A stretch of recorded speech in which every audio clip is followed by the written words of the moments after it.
I regret that I have but one life to lose for my country. Nathan Hale's iconic final words. Every American has heard them, but here's the thing. There is no proof that he actually said that. I'm Curtis, and today we're going to take a look into the truth behind Nathan Hale's final words. And I gotta tell you, the actual story is way better than the legend. Nathan Hale was your classic Connecticut golden boy. He was smart, athletic, good looking. He turned heads all over New Haven, supposedly for his good Christian values. I'm sure being handsome and athletic had nothing to do with it. At just 14, Hale headed to Yale with his brother Enoch. They even roomed together in Connecticut Hall, which you can still visit today. There he befriended Benjamin Talmadge and William Hall, both future Patriots, and graduated at the top of his class in 1773. After Yale, Hale started teaching, and had the war not broken out, he probably would have stuck with it. He even went as far as to offer summer classes for young women that began at 5 a.m. in the morning. They were extremely popular, and something tells me it had more to do with his good looks and charm than it did algebra. He's described as having a busy social calendar. Ben Franklin would have been so proud. While teaching, Hale joined the local militia and was elected first sergeant in 1774. And after the events of Lexington and Concord, openly supported the rebellion. But when his unit marched off to defend Boston, Hale stayed behind. Most likely because of his contract with the Union Grammar School that wouldn't end until July. That said, this was also the most powerful military in the world that they were going up against, and it's possible that he hesitated. In late June, a few of Hale's older brothers sign up for the fight. Then, on July 4th, 1775, before it became famous, his old buddy from Yale, Ben Talmadge, writes him a letter, urging him to leave teaching for a higher calling. Hale receives the letter on July 5th. The very next day, on July 6th, he signs up, and he's made a first lieutenant in the 7th Connecticut Regiment under Colonel Charles Webb. His first post is at Winter Hill, and by all accounts, he threw himself into officer life. He even offered his own salary to keep his men another month, and told friends he loved the Army so much he wouldn't take leave even if he could. As fired up as Hale was, he misses out on every major battle. He doesn't even link up with Washington's army until after Bunker Hill. When Washington reorganizes the army in January of 76, Hale is promoted to captain and moved to the 19th Connecticut Regiment. Here's the kicker. A bunch of his old subordinates actually request to move with him to the new regiment. And this just speaks to the level of leader that Hale was. Still, no big action. Boston falls without a fight. The British just pack up and leave. And Hale spends the next 6 months at Bayard's Mount building fortifications and waiting for something, anything, to happen. Finally, he gets his shot. In late spring, he leads a raid on an enemy supply sloop and is able to capture it. This gains some attention from his superiors, and while it's not Bunker Hill, you kind of got to take what you can get if you're Hale. Then, once again, Hale's regiment gets benched. He ends up watching from the sidelines as the Redcoats overrun Long Island during the Battle of Brooklyn Heights, locking down the entire island. By now, Hale's been in the Army for a little over a year, mostly playing glorified logistics supervisor and babysitter. The guy is absolutely itching for some real action. At the start of September, Washington shakes things up. He forms the New England Rangers, an elite unit under the command of Colonel Thomas Knowlton. Hale gets tapped to command one of just 4 companies assigned to the forward reconnaissance. Basically, Revolutionary War Special Forces, the Green Berets of their day. At this point, the Continental Army is backed into a corner on Manhattan. They are blind, anxious, and just waiting on the next British move. Washington is desperate for information, so much so that he calls a meeting with his officers and requests a volunteer to go behind enemy lines to spy on the British. Spying isn't just dangerous, it's seen as beneath any man of honor, and it's the kind of thing that will stain your name forever if you're caught. Initially, no one steps forward, not a single volunteer. Hale stands among them, uncertain. This isn't the kind of glory that he imagined when he signed up. After the meeting, Colonel Knowlton urges him to consider the mission. Hale still doesn't say yes right away. He seeks counsel. He finds his friend and fellow Yale classmate, Captain William Hall, later that evening. He tells him he's thinking about volunteering, and Hall looks at him and basically just says, "Are you out of your mind? This is a suicide mission. If they catch you, you're done. They hang you. But Hale essentially replies, if the cause needs it, then it's worth the risk. Nathan Hale, standing in the flickering shadows, commits himself, not only to the mission, but to the idea that sometimes the cause demands you risk everything. Hale volunteers for the mission, finally a chance to do something meaningful. He leaves New York with Sergeant Stephen Hempstead, heading north along the East River. Despite having orders to commandeer any armed American vessel, British patrols in the area make it impossible. They keep moving until they reach Norwalk, Connecticut. There, Hale secures passage to Long Island on a rebel longboat. Hale leaves everything that could give him away: uniform, commission, shoe buckles, orders, in Norwalk with Hempstead. On September 12th, he steps ashore at Huntington Bay, Long Island, dressed in a plain brown suit and a round hat. Now, he's just a schoolmaster looking for work. It's a smart cover. Dutch settlers are common on Long Island, and a teacher would have a good excuse to move around and ask questions. There's a problem, and it's a pretty big catch. Nathan Hale doesn't speak Dutch. For a Yale man who can probably quote Latin, it's a massive oversight. This whole disguise is pinned on one detail that could make the whole thing unravel. Initially, Hale blends in perfectly, gathering information, positions, troop numbers, movements, all vital intelligence for Washington. Then things get a little complicated.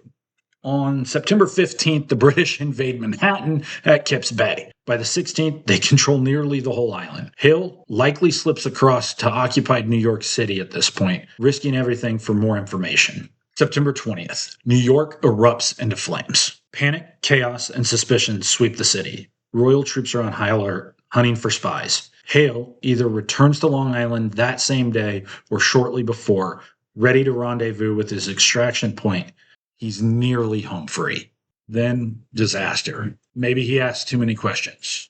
Perhaps his cousin Samuel turns him in, although he would deny it. Maybe he trusts the wrong friend. British agent Robert Rogers was in the area and was a master of deception. The truth is lost to history, but the results are. September 21st, Flushing Bay, near modern-day LaGuardia Airport. The Queen's Rangers catch him. He's out of uniform, with pages of notes. No invisible ink, no code. Just damning evidence in his own handwriting.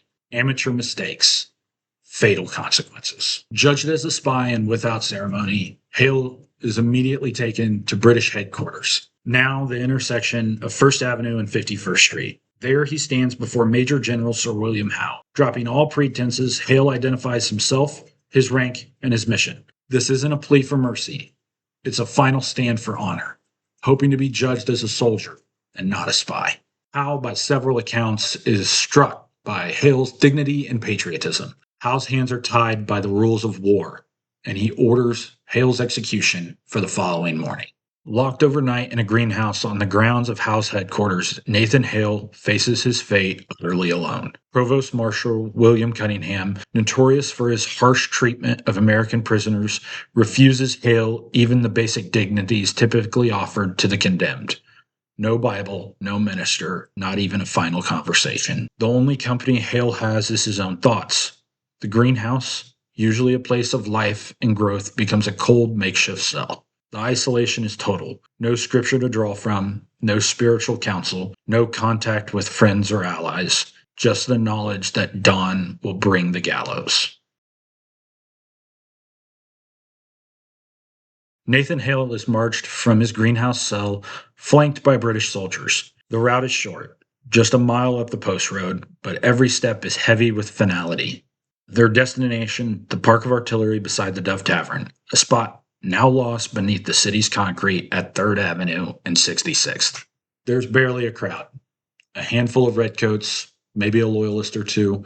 At 21, Nathan Hale is by accounts calm and resigned to his fate. As preparations unfold, Captain John Montresor shelters Hale in his tent.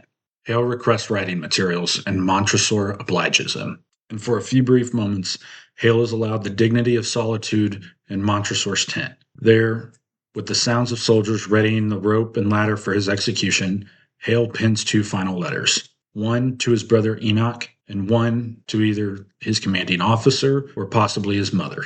These letters are his last link to family, to comrades, to the ideals for which he is about to die. But even this small mercy is snatched away. Provost Marshal William Cunningham intercepts the letters after Hale's death and destroys them. He is then taken to the tree, the makeshift gallows. A ladder is propped against it. A rope hangs from a branch, evidence of the brutal efficiency of wartime justice. He is ordered to climb the ladder at the top. The noose is slipped over his head, resting heavy on his shoulders, and at this moment, he is asked if he has any last words. Hale proceeds to give what is described as a sensible and spirited speech to those few who are attending. The only first-hand written account comes from the British officer Frederick Mackenzie in a journal entry from later that evening. He behaved with great composure and resolution, saying he thought it the duty of every good officer to obey any orders given him by his commander-in-chief, and desired the spectators to be at all times prepared to meet death in whatever shape it might appear. Even in his final moments, Hale frames himself as a soldier following orders, not a dishonorable spy. Hale finishes his speech, and an order is given. The ladder is ripped from beneath him. He drops, the noose snaps tight, and his life ends. The redcoats leave his body hanging from a tree for days, no doubt as a warning.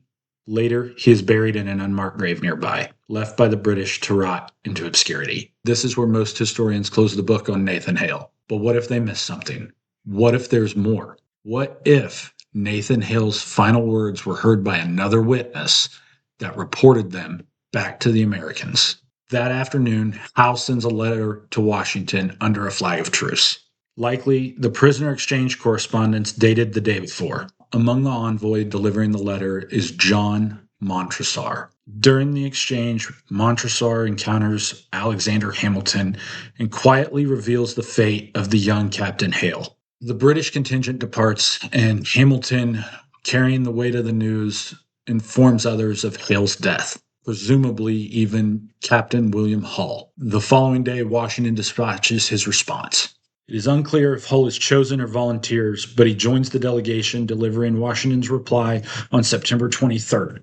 During this mission, Hull finally has the chance to speak directly with Montresor. He says that Hale, impressed with his confidence and unwavering patriotism and his belief in the honor of his mission.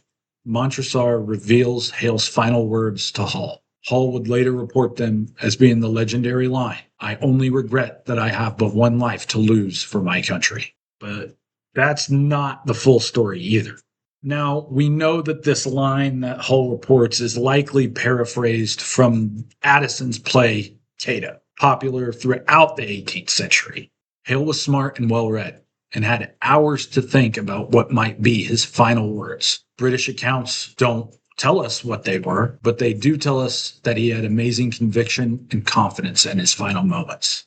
What makes the line even more powerful is that it's an "I'd do it all over again" final shot at the British. Hale's message is that he's proud to die for his country, even if it barely exists yet, that it's still worth it. The cause is worth it. And it's gutsy as hell. America is losing badly at this point, and not even a recognized nation. Hale's last words appear in print in 1781. And if we take Hull's account at face value, it just feels like maybe there's something missing.